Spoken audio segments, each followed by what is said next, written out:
Ishlab chiqarishda brigadir maqomi xususida gaplashmoqchi edim.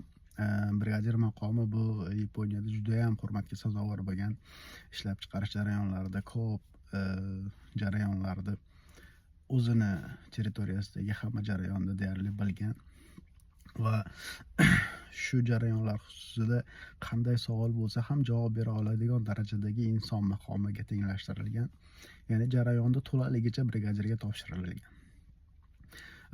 O'zbekistonda avtomobilsozlik kompaniyasida ishlayotganimda brigadir maqomini boshqacha tasavvurda qabul qilib olgandim men.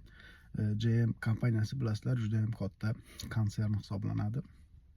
O'sha kompaniyada sifat nazoratchisi bo'lib ishlaganman.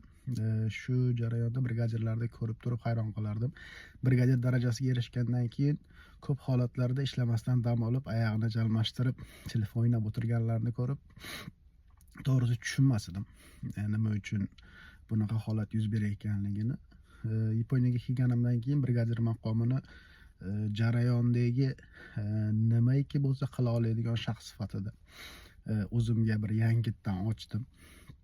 Bir yapon brigadiri bilan gaplashganimda u menga qarab, bilasanmi brigadir deyish qanchalik qiyinligini deb bir tartlashib qoldik. Shundan kelib chiqib turib bugun bir sizlar bilan brigadir maqomi xususida gaplashmoqchi edim. Brigadir maqomi judayam yuqori pachiba deydi yaponlarda. Ya'ni subordinatsiya hisobda oladigan bo'lsak, ishchilardan yuqori turgan maqom hisoblanadi. Ishchilar nimaiki bo'lsa brigadir bilan maslahatlashib qiladi. Hattoki javob olish, ya'ni ishdan javob olish jarayonida ham brigadirga murojaat qilib yoki bo'lmasam ko'p holatlarda maslahatlashayotganda ham brigadirga quloq soladi. Yaponlarda Horenso degan narsa bor, ya'ni Hoko Korenraku Sodan degan narsa. Nimaiki bo'lsa shu brigadir bilan Horenso tizimida ishlaydi. Horenso tizimi haqida yana bir video tayyorlayman, xudo xohlasa. O'sha brigadir maqomini O'zbekistonda ham shu darajaga olib chiqish kerakmikin deb o'ylab qoldim.